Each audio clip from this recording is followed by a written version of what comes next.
श्री कृष्ण गोविंद हरे मुरारी, हे नाथ नारायण वासुदेवा। हरे कृष्ण। जय माँ भगवती। माँ जगदम्बा की असीम कृपा और दिव्य आशीर्वाद से चैत्र मास की पावन कथा श्रृंखला का अष्टम अध्याय आज अत्यंत श्रद्धा और भक्ति भाव के साथ प्रारंभ हो रहा है। माँ केवल वरदान देने वाली शक्ति ही नहीं, वह है हमारे मन की शंकाओं को दूर करने वाली ज्ञान और करुणा की स्वरूपिणी आदि शक्ति है। जब जीवन में भ्रम और चिंता बढ़ती है, तब माँ का स्मरण ही सबसे बड़ा आधार बनता है। जो भक्त सच्चे हृदय और अटूट विश्वास से माँ की कथा का श्रवण करते हैं, उनके जीवन में सकारात्मक ऊर्जा का संचार होता है, संकटों का प्रभाव कम होने लगता है और भक्ति का दीपक और अधिक प्रज्वलित हो उठता है। हे प्रिय भक्तों, पिछले अध्यायों को प्रेम और श्रद्धा से सुनने के लिए आप सभी का हृदय से आभार।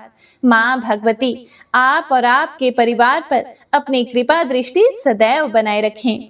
तो आइए भक्तों, प्रथम पूज्य विघ्नहर्ता श्री गणेश जी का स्मरण करें और जगत जननी माँ भगवती को नमन करते हुए एकाग्र मन, शांत चित्त और पूर्ण समर्पण के साथ आज की पावन कथा का शुभारंभ करें। जय श्री गणेश, जय माँ जगदम्बा। तो आइए अब सुनते हैं आज की महात्म्य कथा। उससे पहले सुनेंगे दशा माता की 8वें दिन की कथा। पुराने समय की बात है कि एक घर में एक जेठानी देवरानी रहती थी। वे दोनों निसंतान थी। वे मेहनत करके पेट पालती थी। दोनों व्रत पूजन कुछ भी नहीं करती थी। एक दिन दोनों प्रातःकाल गांव में आग लेने गई। उस दिन गांव में दशा माता का पूजन था, इसीलिए उन्हें किसी के यहाँ से भी आग नहीं मिली। आग ना मिलने पर जेठानी देवरानी से बोली, आज हम दोनों का भी व्रत रहेगा। शाम को आग मिलने पर ही रसोई बनाकर भोजन करेंगे। शाम हो जाने पर जेठानी अपनी पड़ोसन के यहाँ से आग लेने गई। पड़ोसन ने उसे आदर पूर्वक बैठाया। जेठानी ने पड़ोसन से पूछा, दशा माता का पूजन करने से क्या होता है? फिर पड़ोसन ने बताया कि जिस बात की इच्छा करके डोरा लिया जाता है, वह इच्छा पूर्ण हो जाती है। जेठानी यह सुनकर पड़ोसन से बोली, अगली बार जब डोरा लेना हो तो मुझे भी बताना, मैं भी डोरा लूंगी। जेठानी जैसे ही आग लेकर घर से बाहर आई तो उसे गाय चरकर आती हुई दिखाई दी। ग्वाला पीछे पीछे आ रहा था। उसके कंधे पर एक बछड़ा भी था और एक गाय बछड़े को चाटती हुई चल रही थी। पड़ोसन ने ग्वाले से पूछा, तुम्हारी गाय के पहली बार प्रसव हुआ है क्या? ग्वाले ने बताया कि हाँ, पहली बार ही हुआ है। फिर पड़ोसन ने पूछा कि गाय ने बछड़ा दिया है या बछिया? फिर ग्वाला बोला कि इसने बछड़ा दिया है। यह जानकर जेठानी ने पड़ोसन से कहा कि घर जाकर दशा माता का डोरा ले लो। 9 दिन तक व्रत रखकर कथा सुनना तथा 10वें दिन सिर सहित स्नान करके पूजन करना। दशा माता चाहेंगी तो 10 दिन के भीतर ही तुम्हारी मनोकामना पूर्ण हो जाएगी। जेठानी ने घर जाकर सारी बातें देवरानी को बताई। दोनों ने दशा माता से मनौती मांगी कि यदि हम दोनों की संतान होंगी तो हम सुहागिनों को न्योता देंगे।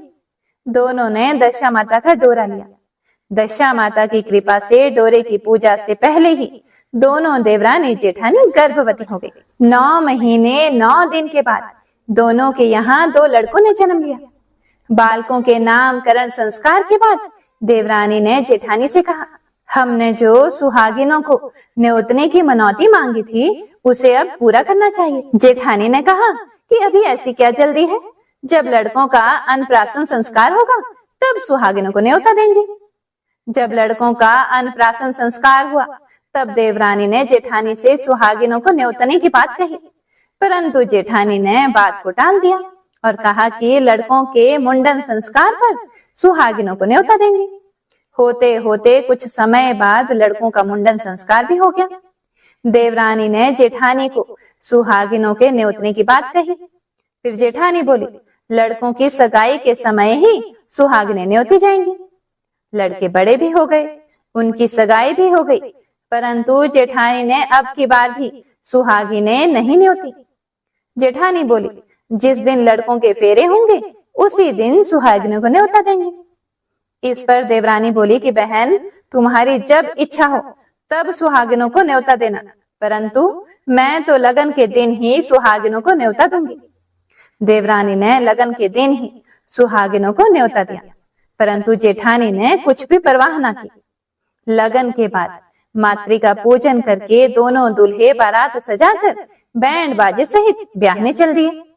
देवरानी के बेटे का विवाह बड़े धूमधाम से सकुशल पूर्ण हो गया, परंतु जेठानी ने सुहागिनों को न्योता नहीं दिया था। इसीलिए दशा माता ठीक फेरे के समय उसे उठाकर ले गई। दूल्हे के सहसा गायब हो जाने के कारण वर कन्या दोनों में हाहाकार मच गया। उसकी बारात खाली हाथ घर लौट कर आई, परंतु लड़की की माता बड़े संकट में पड़ गई। इस अधब्याही लड़की से कौन विवाह करेगा? पड़ोस की चतुर सुहागिनों ने लड़की की माता को समझाया कि ब्याह का जो सामान बचा है उस सामान को लड़की के हवाले कर दिया जाए। लड़की भिखारियों को सदा व्रत देने लगी। एक दिन एक साधु तीर्थ यात्रा करता हुआ वहां आया। गांव से घने जंगल में एक पीपल का पेड़ था। लोग इस पीपल के पेड़ को पारस पीपल कहते थे। उसी पेड़ पर दशा माता का निवास था। साधु चलता चलता शाम को उसी पेड़ के नीचे ठहर गया। झाड़ूदार ने आकर उसी पेड़ के पास के मैदान में झाड़ू लगाई। भिस्ती ने मस्क से वहां पर छिड़काव कर दिया तथा माली ने यह फूल बिखेर दिए। तब अनेक देवता अनेक प्रकार की पोशाक पहनकर आने लगे तथा उसी स्थान पर बैठने लगे।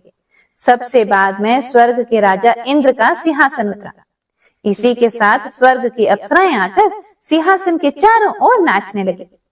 उसी समय अधब्याहे लड़के को गोद में लेकर दशा माता पीपल के पेड़ से नीचे उतरी। इंद्र के साथ स्वर्ग से एक सूरा गाय भी आई थी। उसने 2 गिलास दूध दिया था। लड़के ने अपनी अधब्याही पत्नी के भाग का 1 गिलास अलग रख दिया, दूसरे गिलास का दूध खुद पी लिया। जब तक अप्सराओं का नाच गान होता रहा, दशा माता लड़के को गोद में लेकर बैठी रही। प्रातः काल होते ही देवताओं का दरबार भंग हुआ। साधु भी वहां से चलकर गांव में आया। साधु महाराज गांव में भिक्षा मांगते मांगते अधब्याहे लड़की के घर पर पहुंचे। लड़की ने आदर पूर्वक साधु को बैठाया और भोजन तैयार किया। लड़की ने 3 पत्तल परोस कर रखी। पहली पत्तल अधब्याहे अपने पति के लिए रखी, दूसरी पत्तल बाबा जी के सामने रखी और 1 पत्तल अपने सामने रखी। बाबा ने अपने आप कहा, वाह, जो बात मैंने रात को वहां देखी वही बात यहीं भी देखने को मिल रही है। फिर लड़की ने पूछा, क्या बात है बाबा जी? साधु बाबा ने बात टालते हुए कहा, हम वैरागी लोग ऐसी अनेक बातें कहते रहते हैं, तुम्हें ऐसी बातों से क्या मतलब? तुम तो भोजन करो और भगवान का भजन करो। लड़की ने हट पकड़ ली। उसने कहा, जब तक आप अपनी कही बात का खुलासा नहीं करेंगे मैं भोजन नहीं करूंगी। इस पर भी साधु बाबा चुप रहे। तब लड़की बोली कि आप साधु हैं और मैं सती हूँ। आप या तो अपने कथन को स्पष्ट कीजिए कि आपने रात में क्या देखा, नहीं तो मैं आपको शाप दे दूंगी। तब साधु बाबा ने रात का सारा किस्सा कह सुनाया।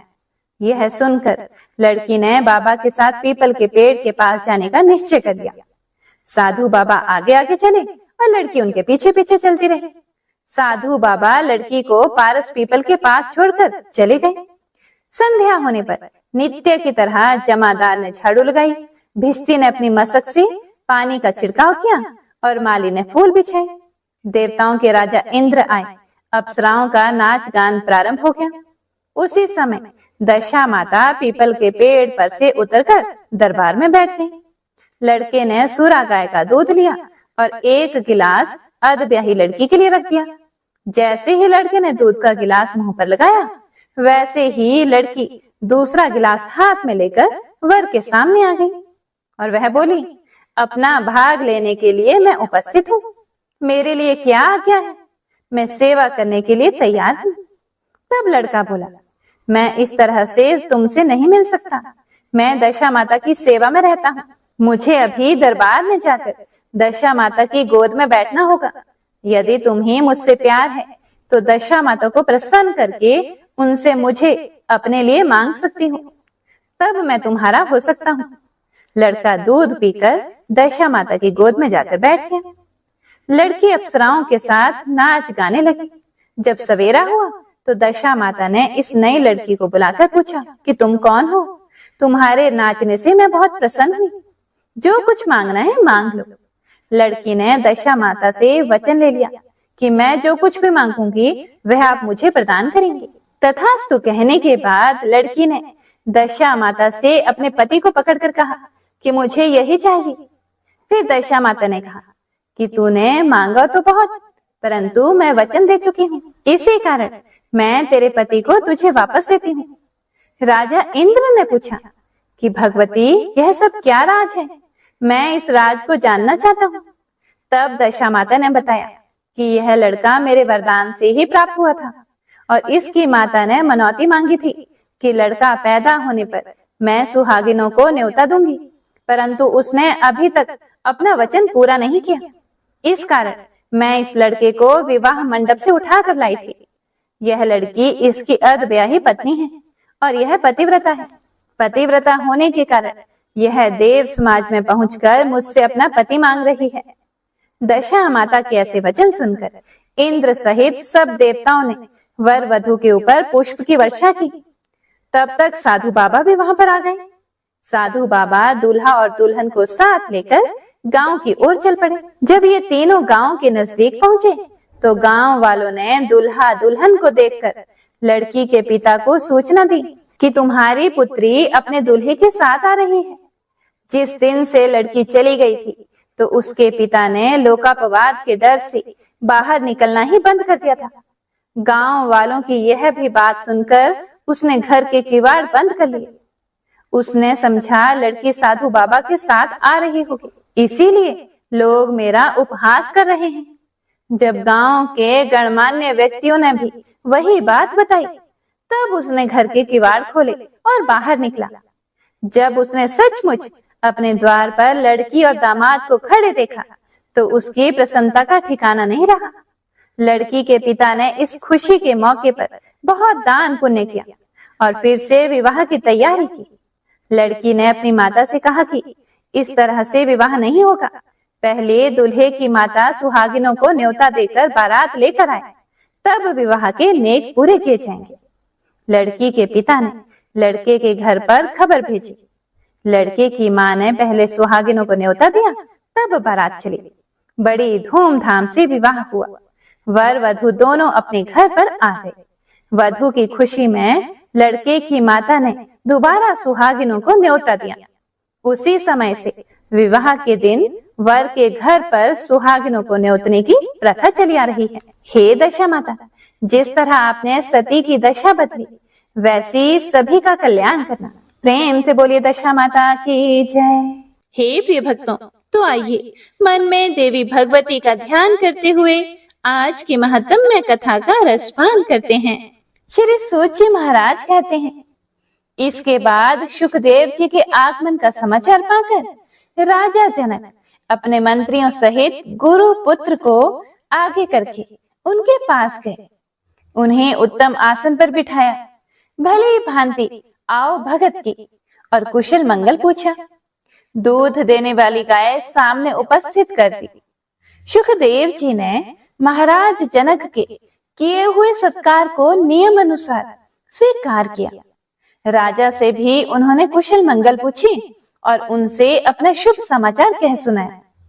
कुशल प्रसन्न होने के बाद व्यास नंदन सुखदेव जी सुखदायी आसन पर बैठ गए। उनका चित्त शांत था। तब राजा जनक ने उनसे पूछा कि महाभाग, आप बड़े निष्प्रिय महात्मा हैं। हे मुनिवर, किस काम से आपका यहाँ पधारना हुआ, बताने की कृपा कीजिए। सुखदेव जी बोले कि महाराज, पिता व्यास जी ने मुझसे कहा कि मैं विवाह कर लूं, क्योंकि सभी आश्रमों में उत्तम गृहस्थ आश्रम ही है। परंतु उनकी आज्ञा को बंधन कारक मानकर मैंने उनकी इस बात को स्वीकार नहीं किया। उन्होंने कहा यह बंधन नहीं है, तब भी मैंने उनकी बात नहीं मानी। मेरा मन विविध कल्पनाओं में उलझने लगा। मेरे मन की दशा को समझकर मुनिवर व्यास जी बोले कि तू मिथिला चला जा, शोक मत कर, वहां राजा जनक रहते हैं। वे यज्ञ पुरुष एवं जीवन मुक्त हैं। विदेह नाम से उन्हें सारा जगत जानता है। वहां वे अकंटक राज्य करते हैं और राज्य का भार संभालते हुए भी वे माया के बंधनों से मुक्त है। हे परम तपस्वी पुत्र, फिर तू क्यों डरकर वन वृत्ति स्वीकार करना चाहता है? महाभाग, अंधकार को दूर करके तुझे विवाह कर लेना चाहिए। यदि मेरी बात पर विश्वास ना हो तो खुद जाकर उन महाराज से पूछ लो। वे राजा जनक जी तेरे मानसिक संदेह का निवारण कर देंगे। पुत्र, उन राजा की बात को सुनकर शीघ्र ही मेरे पास लौट आना। महाराज, इस प्रकार अपने पिता की आज्ञा मानकर मैं आपकी पूरी में आ गया हूँ। आप निष्पाप पुरुष हैं। मैं संसार के बंधन से मुक्त होना चाहता हूँ। कृपया आप मुझे बताइए कि मुझे क्या करना चाहिए। हे राजन, तप, तीर्थ, व्रत, यज्ञ, स्वाध्याय, तीर्थ, व्यास या फिर ज्ञान, इन साधनों में से किसका आश्रय लेने से मुक्ति सुलभ होती है? यह कहने की कृपा करें। तब राजा जनक जी ने कहा कि सुनिए, मोक्ष मार्ग का अनुसरण करने वाले ब्राह्मण को चाहिए कि पहले उसका यज्ञ पवित्र संस्कार हो, तब विद्या पढ़ने के लिए वह गुरु के यहाँ निवास करे। वेद और वेदांत का अध्ययन हो जाने पर गुरु को गुरु दक्षिणा दे। उसका समावर्तन हो तब वह विवाह के गृहस्थाश्रमी बन जाए। मन पर अपना अधिकार रखे। इसके अतिरिक्त दूसरा कोई विधि विधान उसके लिए लागू नहीं होता। संतोष रखे, दूसरों की आशा न करे, मन में पाप को ना ठहरने दे, अग्निहोत्र आदि कर्म करता रहे, सत्य बोले और सदा पवित्र रहे।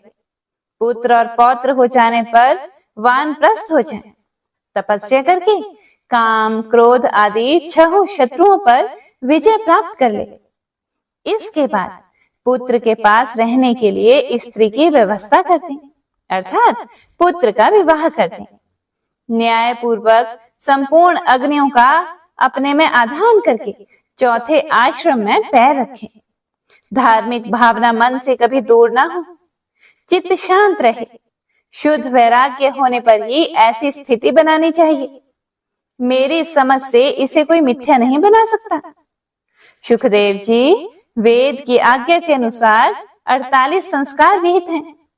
उनमें से महापुरुषों ने गृहस्थ के लिए 40 संस्कार बताए हैं।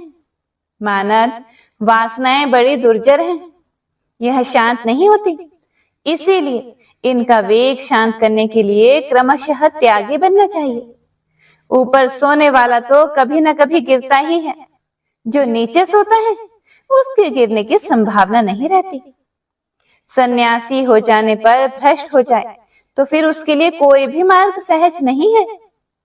चींटी पैर से ही वृक्ष के मूल पर चढ़कर डालियों पर चली जाती है और धीरे धीरे सुखपूर्वक फल तक भी पहुंच जाती है। पक्षी कोई विघ्न सामने न आ जाए, इस भय से बड़ी तीव्र गति से चलता है। परिणाम यह होता है कि वह तो थक जाता है और चींटी सुखी होती है। जो भगवत साक्षात्कार से वंचित हैं, वे मन के प्रबल वेग को नहीं रोक सकते। इसीलिए क्रमशः वर्णाश्रम धर्म का अनुसरण करते हुए मन को जीतना चाहिए। गृहस्थ आश्रम में रहकर भी सदा शांत रहे। बुद्धि में विकार उत्पन्न ना होने दे। आत्मा का चिंतन करें। ना लाभ में प्रसन्न हो और ना हानि में दुखी। प्रत्येक स्थिति में समान रूप से रहें। इस तरह से जनक जी ने सुखदेव जी को तरह तरह का ज्ञान दिया। श्री सूत जी महाराज कहते हैं कि जनक जी का उपरयुक्त कथन सुनकर सुखदेव जी का मन मुक्त हो गया। उनकी शंकाएं नष्ट हो गई और उसी क्षण जनक जी से आज्ञा लेकर वे व्यास आश्रम को चल पड़े। पुत्र को आते हुए देखकर व्यास जी के सुख की सीमा न रही। उन्होंने सुखदेव जी को गोद में बिठा लिया, उनका मस्तक चूमा, फिर उनके कुशल पूछे। इसके बाद सुखदेव जी अपने पिता के पास ही उनके सुंदर आश्रम पर रहने लगे। वे वेद अध्ययन में सफलता पा चुके थे। संपूर्ण शास्त्रों का सम्यक प्रकार से अध्ययन किया था। राज्य करते हुए भी जनक जी की जो स्थिति थी उसे देखकर सुखदेव जी को मन को बड़ी शांति मिली। अब पिता के आश्रम पर रहना उन्हें अभीष्ट हो गया। पितरों की एक सौभाग्यवती कन्या थी। उस सुंदरी कन्या का नाम था पीवरी। योग पथ के पथिक होते हुए भी सुखदेव जी ने उसे अपनी पत्नी बनाया। उस कन्या से उन्हें 4 पुत्र हुए, कृष्ण, गौर, प्रभ, भूरी और देवश्रुत। कीर्ति नाम की एक कन्या हुई। परम तेजस्वी सुखदेव जी ने विभ्राज कुमार महामना अणुह के साथ उस कन्या का विवाह कर दिया और अणुह के पुत्र श्रीमान ब्रह्मदत्त हुए। सुखदेव जी के दौहित्र ब्रह्मदत्त बड़े प्रतापी राजा हुए। साथ ही वे ब्रह्म ज्ञानी भी थे। कितने समय तक वहां रहकर नारद जी ने उन्हें ब्रह्म ज्ञान का उपदेश दिया था। ज्ञान की पराकाष्ठा पर पहुंचकर ब्रह्मदत्त ने सर्वोत्कृष्ट योग मार्ग का अनुसरण किया। फिर पुत्र को राज्य सौंपकर वे बद्री का आश्रम चले गए। माया बीज के उपदेश से उनका ज्ञान अत्यंत निर्मल हो गया था। नारद जी की कृपा से वे बहुत शीघ्र मुक्तिप्रद ज्ञान के अधिकारी हो गए।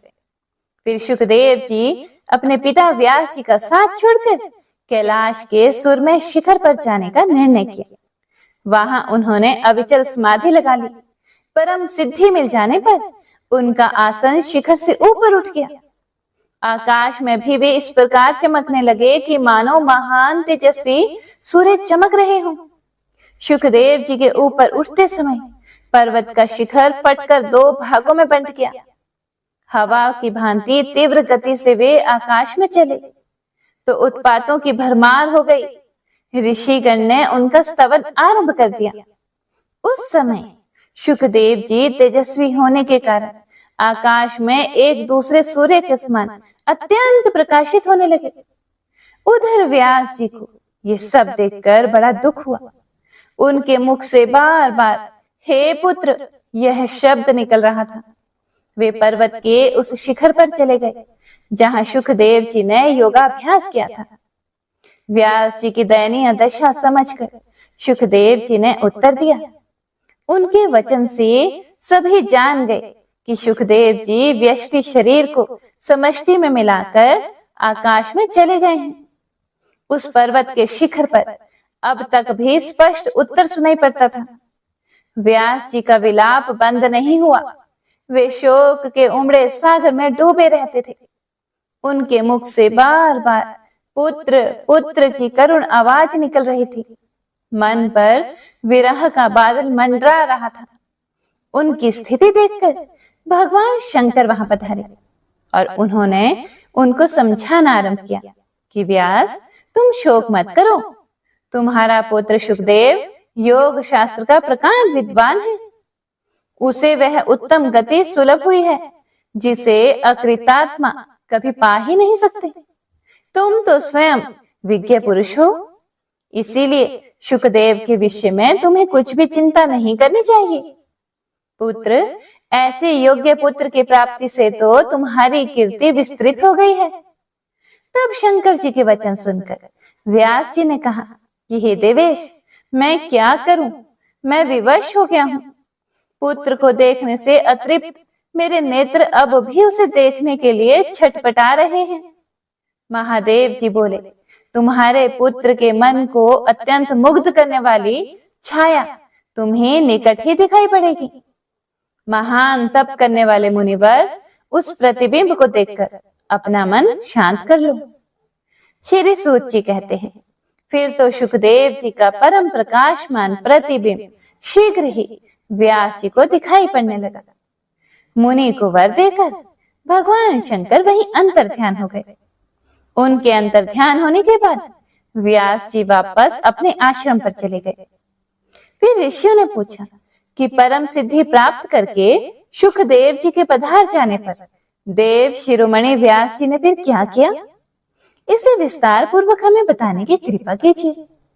श्री सूत जी कहते हैं, असित, देवल, वंशपायन, जैमिनी और सुमंतु प्रभृति अनेकों शिष्य व्यास जी के पास रहकर वेदाभ्यास करते थे। वे सभी पहले ही आज्ञा लेकर पृथ्वी पर धर्म का प्रचार करने चले गए थे तथा पुत्र सुखदेव जी का अंतरिक्ष में निवास हो गया। यह सब देखकर व्यास जी के मन पर शोक की घटा घिर आई। उन्होंने वहां से चलने का विचार कर लिया। इतने में ही उन्हें निषाद कन्या अपनी पुण्यवती माता सत्यवती याद आ गई। उन्होंने उन्हें गंगा के तट पर छोड़ दिया था। उस समय वे अत्यंत शोकाकुल थी। माता सत्यवती की दयनीय दशा याद आने पर वे महान तेजस्वी मुनिवर व्यास जी उस पर्वत शिखर को छोड़कर अपनी जन्म भूमि पर आ गए। आकर निषादों से पूछा कि पुण्यमयी माता कहाँ गई। उन सब ने उत्तर दिया कि वह कन्या राजा शंतनु को सौंप दी गई है। इसके बाद दासराज ने प्रसन्नता पूर्वक व्यास जी का आतिथ्य सत्कार किया। फिर तो व्यास जी सरस्वती नदी के सुरम्य तट पर अपना आश्रम बनाकर वहीं रहने लगे और तपस्या आरंभ हो गई। राजा शंतनु बड़े प्रतापी राजा थे। उन्होंने सत्यवती के गर्भ से 2 पुत्रों को जन्म दिया। वनवासी जीवन व्यतीत करते हुए भी व्यास जी उन दोनों पुत्रों को भाई मानकर बड़े सुखी थे। हे प्रिय भक्तों, तो आइए अब कथा में आगे चलते हैं, जिसमें राजा जन्मेजय ने व्यास जी से पूछा कि हे प्रभु, अब आप मुझे देवी भगवती के चरित्र का वर्णन करने की कृपा कीजिए, क्योंकि उसे सुनने के लिए मेरा मन अत्यंत उत्कंठित है। मैं अत्यंत उत्साहित हो रहा हूँ। फिर व्यास जी कहते हैं कि राजन सुनो, भगवती के चरित्र को विस्तार के साथ कहता हूँ। महामते, श्रद्धालु एवं शांत पुरुष को जो भगवती की कथा नहीं सुनाता उसे प्रचंड मूर्ख ही समझना चाहिए। पूर्व समय की बात है। धरातल पर महिषासुर नाम का एक राजा था। उसके शासन काल में देवता और दानवों में बड़ी भीषण लड़ाई ठन गई थी। हे राजन, महिषासुर ने अत्यंत कठिन तप किया था। सुमेरु पर्वत पर जाकर उसने तपस्या की थी। देवता उसकी तपस्या देखकर अत्यंत आश्चर्य में पड़ गए थे। 10,000 वर्षों तक वह अपने इष्ट देव का हृदय में ध्यान करता रहा। महाराज, इसके बाद उसके आराध्य देव लोक पितामह ब्रह्मा जी प्रसन्न हो गए। वे हंस पर विराजमान होकर वहां आए और बोले, धर्मात्मन, वर मांगो, मैं तुम्हारा मनोरथ पूर्ण करने के लिए तत्पर हूँ। तब महिषासुर ब्रह्मा जी से बोला, हे देवाधिदेव महाभाग, हे ब्रह्मा जी, मैं आपसे अमर हो जाने का वरदान चाहता हूँ। पितामह, जिस प्रकार मृत्यु का भय सामने ना आए, वैसा ही वर देने की कृपा कीजिए। तब ब्रह्मा जी ने कहा, जन्मे हुए प्राणी का मरना और मरे हुए का जन्म लेना बिल्कुल निश्चित है। यह नियम सदा लागू रहता है। संपूर्ण प्राणियों की जन्म लेने और मरने की क्रिया अनिवार्य रूप से चलती रहती है। दैत्यवर, समय अनुसार संपूर्ण प्राणियों की मृत्यु हो जाती है और बड़े बड़े पर्वतों और समुद्रों का भी एक दिन अंत हो जाता है। इसीलिए राजन, एक मृत्यु के विषय को छोड़कर दूसरा जो कुछ भी तुम्हारे मन में जचे वह वर मांग लो। महिषासुर बोला कि पितामह, देवता, दैत्य और मानव, इनमें से किसी भी पुरुष से मेरी मृत्यु ना हो। कोई स्त्री ही मुझे मारे। इसीलिए ब्रह्मा जी स्त्री के हाथ ही मेरा मरण निश्चित करने की कृपा कीजिए। और जो स्वयं अबला है वह मुझे मारने में समर्थ ही कैसे हो सकेगी। ब्रह्मा जी ने कहा कि दैत्येंद्र, ठीक है, जब कभी भी तुम्हारी मृत्यु हो तो स्त्री के हाथ ही तुम्हारा मरण निश्चित हो। महाभाग महिषासुर, पुरुषों के हाथ तुम कभी नहीं मर सकोगे। मैं यह वरदान तुम्हें देता हूँ। व्यास जी कहते हैं, इस प्रकार महिषासुर को वरदान देकर ब्रह्मा जी अपने आश्रम के लिए प्रस्थान कर गए। वह प्रतापी दैत्य महिषासुर भी प्रसन्नता पूर्वक अपने घर लौट गया। अब राजा जन्मेजय ने पूछा कि महिषासुर किसका पुत्र था? उस महाबली दैत्य की उत्पत्ति कैसे हुई थी? और एक महान आत्मा होते हुए भी उसे महिष का रूप कैसे मिल गया था? तब व्यास जी कहते हैं कि महाराज दनु के जगत प्रसिद्ध 2 पुत्र थे। उनके नाम थे रंभ और क्रम। उन दोनों की दानवों में बड़ी प्रतिष्ठा थी। महाराज, वे दोनों संतानहीन थे, इसीलिए पुत्र होने के लिए तपस्या करने लगे। बहुत वर्षों तक कठिन तपस्या की पंचनद के पावन जल में तपस्या आरंभ हुई। क्रंभ जल में डूबकर बड़ी कड़ी तपस्या करने लगा और रंभ प्रशस्त दूध वाले वट वृक्ष के नीचे गया और पंचाग्नि की व्यवस्था करके तपस्या में लीन हो गया। जब रंभ पंचाग्नि तापता हुआ साधन में तत्पर हो गया, तब उन दोनों दैत्यों की स्थिति का पता लगने पर शचीपति इंद्र महान दुखी हो गए। वे स्वयं पंचनंद पहुंचे। ग्रह का वेश धारण करके उन्होंने जल में प्रवेश किया तथा तपस्या करते हुए क्रंभ के पैर पकड़ लिए। उनके इस प्रयास से दुराचारी क्रंभ की जीवन लीला समाप्त हो गई। अपने भाई की मृत्यु का समाचार सुनकर रंभ के क्रोध की कोई सीमा न रही। उसके मन में ऐसी इच्छा उत्पन्न हुई कि अपना मस्तक काटकर अग्नि को भेंट कर दूं। इसीलिए उसने सहसा बाएं हाथ से अपने सिर की चोटी पकड़ी और दाहिने हाथ में तीखी तलवार लेकर मस्तक को धड़ से अलग कर देना चाहा। इतने में ही उसे समझाने के लिए अग्निदेव प्रकट हो गए। अग्निदेव ने रंभ से कहा कि दैत्य, तुम में बड़ी मूर्खता भरी हुई है, तभी तो अपना मस्तक काटने को तैयार हो गए। भला आत्महत्या जैसे अत्यंत अधर्म कर्म में तुम्हारी प्रवृत्ति कैसे हो गई? भक्त, तुम्हारा कल्याण हो, मुझसे वर मांग लो। मन में जो कुछ भी इच्छा हो वह मांग सकते हो, लेकिन अपने शरीर का त्याग मत करो। वैसे भी इस प्रकार प्राण त्याग करने से भी भला तुम्हारा कौन सा कार्य सिद्ध होगा? व्यास जी कहते हैं, अग्निदेव की वाणी बड़ी सरस थी। उसे सुनकर रंभ ने अपनी चोटी छोड़ दी और कहने लगा कि देवेश, यदि आप प्रसन्न हैं तो मुझे अभिष्ट वर देने की कृपा कीजिए। मैं त्रिलोकी पर विजय पाने वाला पुत्र चाहता हूँ। मुझे ऐसा पुत्र चाहिए जिसके प्रयास से शत्रु की सेना प्राणों से हाथ धो बैठे। देवता, दानव और मानव कोई भी किसी भी प्रकार उसे पराजित ना कर सके। वह अपनी इच्छा के अनुसार जहां कहीं हो वहां जा सके, असीम शक्ति हो, अपनी इच्छा के अनुसार रूप धारण कर सके, सब लोग उसके चरणों में मस्तक झुकाएं।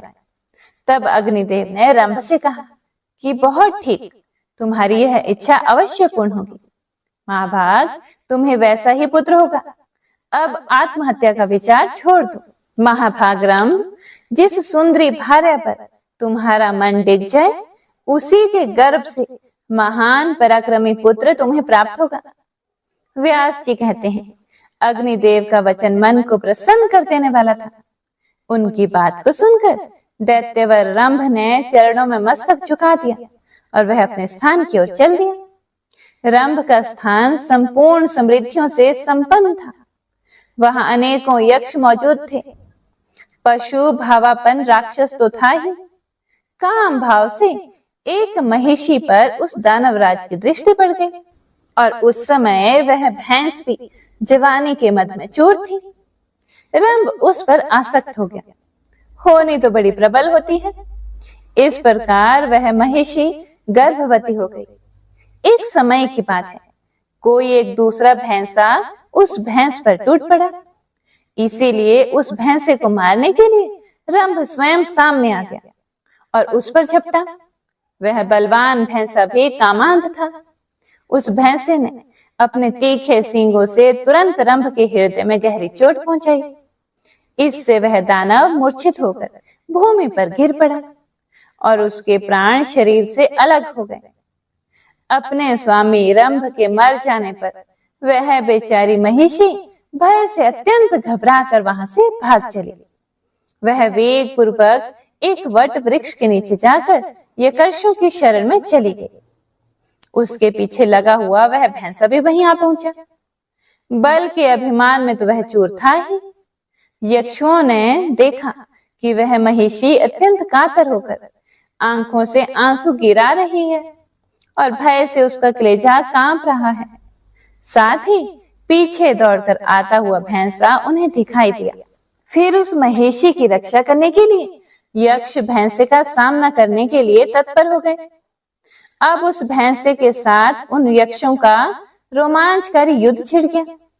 यक्ष बाण बरसाने लगे। एक ऐसा बाण लगा कि उससे आहत होकर भैंसा तुरंत प्राणहीन होकर पृथ्वी पर गिर गया। रंभ यक्षों का परम प्रेमी था, इसीलिए उन्होंने उसकी लाश देखकर दाह संस्कार करने के लिए चिता पर रख दी।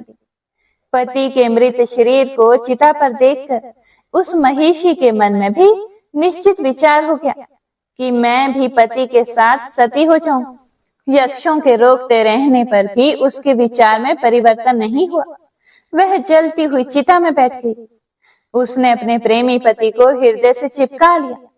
उसी समय चिता के मध्य भाग से महाबली महिषासुर निकल आया। पुत्र पर कृपा करने वाला स्वयं रंभ भी एक दूसरा शरीर धारण करके रक्त बीज के रूप में चिता से बाहर निकला। इस प्रकार महिषासुर और रक्त बीज, इन दोनों की उत्पत्ति महाबली रंभ से ही हुई। इसके बाद मुख्य मुख्य दानव एकत्र हुए और उन्होंने महिषासुर को वहां की राजगद्दी पर अभिषिक्त कर दिया। राजन, महिषासुर देवताओं, दानवों और मानवों सबसे अवध्य था, अर्थात कोई भी उसका वध नहीं कर सकता था। हे ऋषियों, महाराज महिषासुर के जन्म का तथा उसके वरदान का यही प्रसंग है। आज का अध्याय यही समाप्त हुआ। इसके आगे का वृतांत आप अगले अध्याय में सुनेंगे। आइए भगवती का बेहद कल्याणकारी स्तोत्र सुनते हैं। हे देवी, तुम्हारी जय हो। तुम समस्त शरीरों को धारण करने वाली, स्वर्ग लोक का दर्शन कराने वाली और दुख हारिणी हो। हे रोगों का नाश करने वाली देवी, तुम्हारी जय हो। मोक्ष तो तुम्हारे हाथों में है। हे मनचाहा फल देने वाली, आठों सिद्धियों से संपन्न देवी, आपकी सदा ही जय हो। जो कहीं भी रहकर पवित्र भाव और नियम निष्ठा से व्यास द्वारा रचित इस स्तोत्र का पाठ करता है, भगवती सदा उस पर प्रसन्न रहती है। जय माता दी। हे प्रिय भक्तों, तो आज की कथा यहीं पर समाप्त होती है। इससे आगे का वृतांत आप सभी भक्तजन अगले अध्याय में जरूर सुनिएगा। हे प्रिय भक्तों, तो आइए अब श्री दुर्गा स्तुति सुनते हैं। जय जग जननी आदि भवानी, जय महिषासुर मारिणी माँ, उमा रमा गौरी ब्रह्माणी, जय त्रिभुवन सुखकारिणी माँ। हे महालक्ष्मी, हे महामाया, तुम में सारा जगत समाया। तीन रूप तीनों गुण धारिणी, तीन काल त्रिलोक बिहारिणी। हरिहर ब्रह्मा इंद्रादिक के सारे काज सवारिणी माँ। जय जग जननी आदि भवानी, जय महिषासुर मारिणी माँ। शैल सुता माँ ब्रह्मचारिणी, चंद्र घंटा कुष्मांडा माँ। स्कंद माता कात्यायनी माता, शरण तुम्हारी सारा जहां। काल रात्रि महागौरी तुम हो, सकल रिद्धि सिद्धि धारिणी माँ। जय जग जननी आदि भवानी, जय महिषासुर मारिणी माँ। अजा अनादि अनेका एका, आद्या जया त्रिनेत्रा विद्या। नाम रूप गुण कीर्ति अनंता, गावहि सदा देव मुनि संता। अपने साधक सेवक जन पर सुख यश वैभव वारिणी माँ। जय जग जननी आदि भवानी, जय महिषासुर मारिणी माँ। दुर्गति नाशिनी दुर्मति हारिणी, दुर्ग निवारण दुर्गा माँ। भव भय हारिणी भव जल तारिणी, सिंह विराजिनी दुर्गा माँ। पाप ताप हर बंध छुड़ा कर जीवों की उद्धारिणी माँ। जय जग जननी आदि भवानी, जय महिषासुर मारिणी माँ। जय माता दी। हे प्रिय भक्तों, तो आज का यह अध्याय यहीं पर समाप्त होता है। उम्मीद करती हूँ आपको आज की यह कथा बहुत ही पसंद आई होगी। पसंद आई हो तो लाइक करके कमेंट बॉक्स में जयकारा जरूर लगाइएगा। माँ भगवती आपकी संपूर्ण मनोकामनाओं को पूर्ण करें और आपको कथा को सुनने का पुण्य फल प्रदान करें। जय माता दी।